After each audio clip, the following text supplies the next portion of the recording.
So, row 122.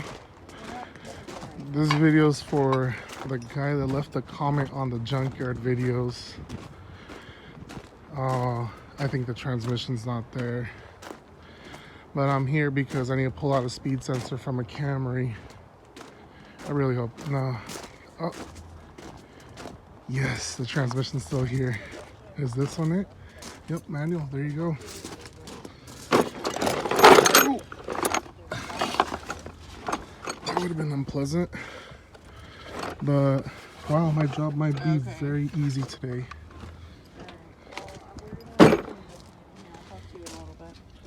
So it is a 1999 Toyota Camry, and it's the elusive 5-speed manual. Oh, look at that. 5.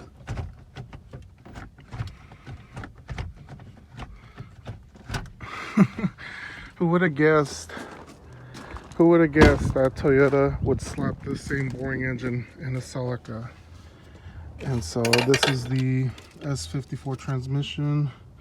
We're going to be pulling out the speed sensor, which is right there. Hopefully it is still in working condition, and I'm glad someone already came here and removed the stock airbox because it's going to make my job a lot easier. So this is the original 5SFE boring engine. Makes no power.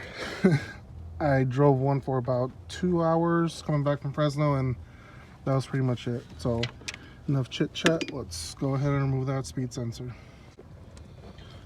So I didn't realize this, but the big ground goes to this one that sits right behind the starter. So I think I put it in the incorrect location. I think I put it over here, the ground. So we're gonna have to relocate that because I want to put it in the correct spot. And just like that, speed sensor is pulled out. A little gunky and dirty, but I got some brake clean at home from work, so I'm gonna go ahead and, my God, I can't put on this glove.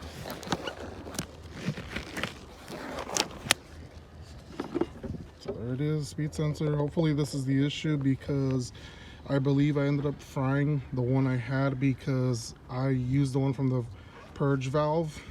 And it has the same connection, but because the purge valve came off a Camry, it's a, or I think that's what it's called, the the purge valve. Irvin, if you're watching this, correct me. So what I ended up doing was I connected it a different connection that had 5 volts, and it probably gave it 5 volts to the incorrect spot, or 12 volts, and fried it. So hopefully this fixes my issue. And oh my God, there's a matrix. I didn't realize, but there's 2 connections that are the same. The one for the, I think this is called a fuel pressure or evap pressure sensor. And it has the same connection. It has the same stock connection as the speed sensor that's all the way down there. So the speed sensor has the same plug right there.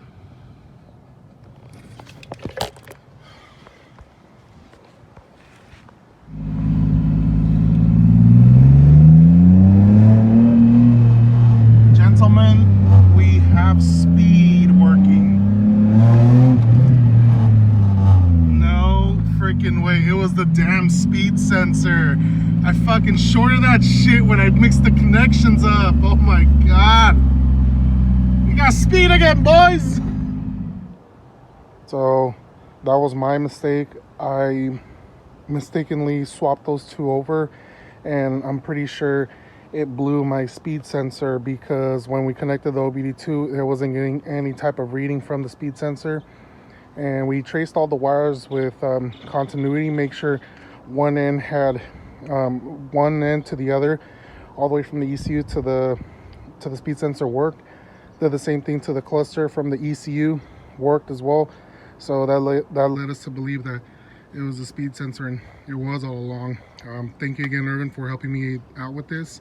And now we're gonna cross that off our checklist, and then we're gonna go ahead and see what monitor is set, because this is the first time I'm going to be driving this, trying to set emission monitors and see which one sets and which ones don't, so that we can go ahead and fix that. So by the time November comes around, we can go get it smogged. So the next time, whenever you're doing an engine swap and you don't know where everything goes, it's probably a good thing to label your connectors.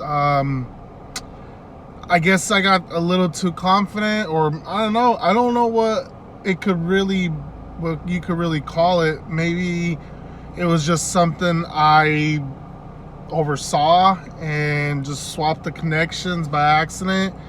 And the thing is, they're not at an appropriate length. I guess I should say the speed sensor, it was this like a lot longer to where the location is at. So it's like, if you look at a Toyota harness, the wires have a length of whereabouts that connector gets hooked up, if that makes sense. And so, you know, just label everything. That's gonna be today's lesson.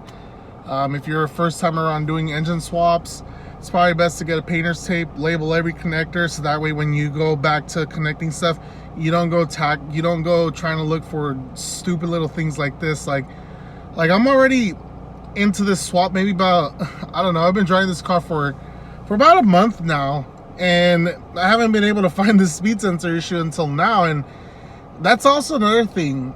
That's another reason why I also went with the V6 1MZ 3MZ route. It's, these engines are everywhere. Like, they were available here in the United States, and they're very, very common. So it's like, if I need parts for it, I can just go to the junkyard and find these parts.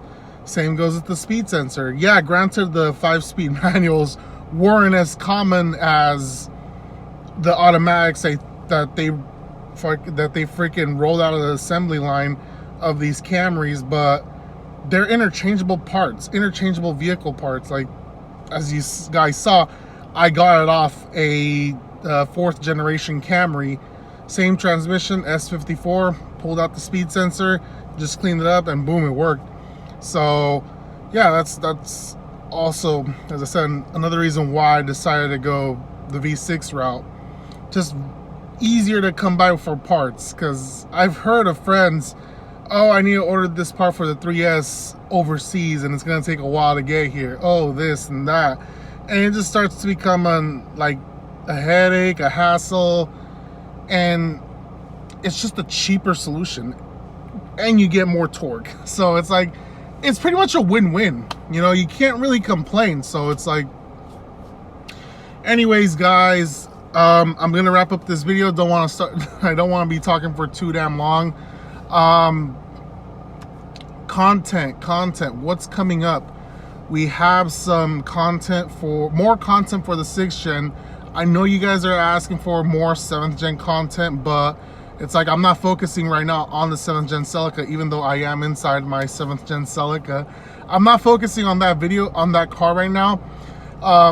If anything, the Corolla XRS is going to get a couple of content videos within the next month or so, because our transmission is done. We're going to go pick it up from our good buddy Miko down south.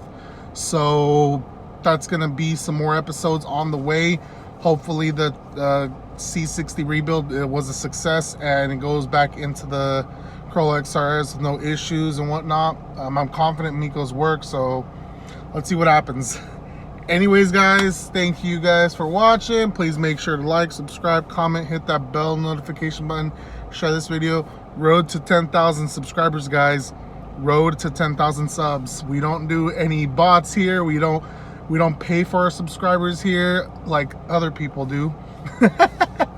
But anyways guys, thank you guys for watching. Catch you guys on the next one.